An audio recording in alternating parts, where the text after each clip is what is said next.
ओं जननीं शारदां देवीं रामकृष्ण जगद्गुरुं पादपद्मे तयो श्रित्वा প্রণমামি মুহুর্মুহু। নমস্কার। শ্রী শ্রী মায়ের কথা গ্রন্থ পাঠে আপনাদের স্বাগত জানাই। ধারাবাহিক পাঠের আজ ৩২তম পর্ব। আমরা শ্রীমতী সরজুবালা দেবীর স্মৃতিকথা পাঠে ছিলাম। পৃষ্ঠা সংখ্যা ৭৪। দোসরা কার্তিক শনিবার, লক্ষ্মী পূজা, বাংলার ১৩২৫ সন। সকালেই আমরা দু বোন মায়ের শ্রীচরণ দর্শন করতে গিয়েছি। সুমতির ছেলেমেয়েরাও সঙ্গে গিয়েছে। মা ঠাকুর ঘরে বসে ফল কাটছিলেন। দেখে বললেন, এই যে সব গো, বসো, কবে এলে? আমি বললুম, মহা অষ্টমীর দিন রাত্রিরেই চলে গিয়েছিলুম, আবার কাল রাত্রিরে এসেছি। মা, এখন কি থাকা হবে? না মা। মা সুমতিকে বললেন, বৌমা ভালো আছো? ভাসুরঝিটি কেমন আছে? দুটি মহিলা দীক্ষা নিতে এসেছেন। তাঁরা এসে প্রার্থনা জানাতেই মা বললেন, হ্যাঁ, আরও দুটি ছেলে আছে। বলতে বলতে আরও একটি মহিলা এসে বললেন, তিনিও দীক্ষা নিতে এসেছেন। মা বললেন, তবে তো অনেকগুলি হলো গো। সুমতি শ্রী শ্রী মাকে চণ্ডী জ্ঞানে পূজা করা ও লাল পেরে শাড়ি দেওয়া স্বপ্নে দেখেছে। তাই দেবে বলে নিয়ে এসে লজ্জায় মাকে বলতে পারছে না। বলছে, দিদি তুমি বলো। আমি ওই কথা মাকে বলতেই মা হেসে বললেন, জগদম্বাই স্বপ্ন দিয়েছেন। কি বলো মা? তা দাও, শাড়িখানি তো পরতে হবে। চওড়া লাল পেরে শাড়িখানি মা পরলেন। কি চমৎকার দেখাতে লাগলো। মুগ্ধ হয়ে চেয়ে রইলুম। চোখে জল এলো। সুমতি বলছে, একটু সিঁদুর দিলে বেশ হতো।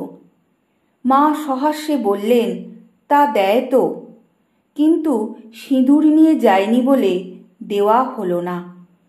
আমরা বাসায় ফিরব বলে প্রণাম করছি। মা বললেন, তুমিও যাবে এখনই? আমি, হ্যাঁ মা, যেতে হবে, বাসায় একটু বেশি রান্নার কাজ আছে। মা, আবার আসবে? আমি, হ্যাঁ, বিকেলে আসব।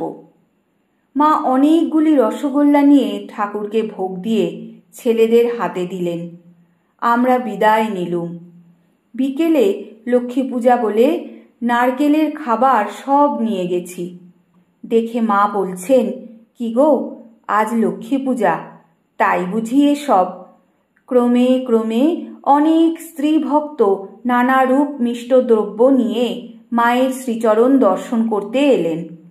কোনো বাড়ি থেকে মিষ্টির সঙ্গে ডাব, চিড়ে এই সবও দিয়েছে। দেখে মা বলছেন, কোন দিনে কি দিতে হয় তা ওরা সব বেশ জানে। সন্ধ্যারতির পর ঠিক সময়ের মধ্যে ভোগ দেওয়া হলো। শ্রী শ্রী মা নিচে ভক্তদের জন্য চিঁড়ে, নারকেল ইত্যাদি প্রসাদ সব পাঠালেন।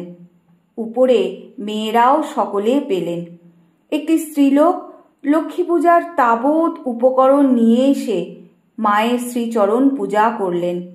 পরে চারিটি পয়সা পদতলে রেখে প্রণাম করলেন। মা আমাদের বললেন, আহা, ওর বড় দুঃখ মা, বড় গরিব।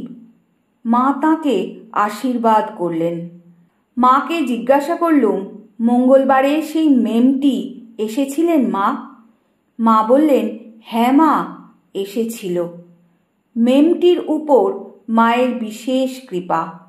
তাঁকে দীক্ষা দিয়েছেন, খুব ভালোবাসেন। তার মেয়েটিও সেরে উঠেছে। রাত হলো দেখে প্রণাম করে বিদায় নিলুম। ১১ই চৈত্র, বাংলার ১৩২৬ সন। শ্রী শ্রী মা দেশে গিয়েছিলেন। প্রায় ১ বৎসর পরে ফাল্গুন মাসে বাগবাজারের বাটিতে শুভাগমন করেছেন। শরীর নিতান্ত অসুস্থ।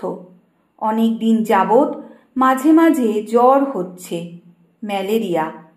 শ্রীচরণ দর্শন করতে গিয়ে দেখি মা কাপড় কাচতে গেছেন। কলঘর হতে বেরিয়ে বললেন, বসো, আমি আসছি। মিনিট 5 পরেই কাপড় ছেড়ে সর্বদক্ষিণের ঘরে মায়ের বিছানা করা ছিল, সেখানে এসে দাঁড়ালেন। শ্রীচরণে প্রণাম করতেই মাথায় হাত দিয়ে আশীর্বাদ করলেন।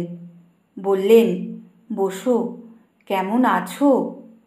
সেবার জন্য কিছু দিলুম। টাকা হাতে করে নিয়ে রাখলেন। মায়ের শরীর দেখে আমার আর কথা বেরুচ্ছে না, শুধু মুখের পানে চেয়ে আছি আর ভাবছি সেই শরীর এমন হয়ে গেছে। সঙ্গে সুমতিদের ঝি গিয়েছিল। সে প্রণাম করবার উদ্যোগ করতেই মা তাকে বললেন, তুমি ওখান হতেই করো। সে দরজার গোড়ায় প্রণাম করে চলে গেল।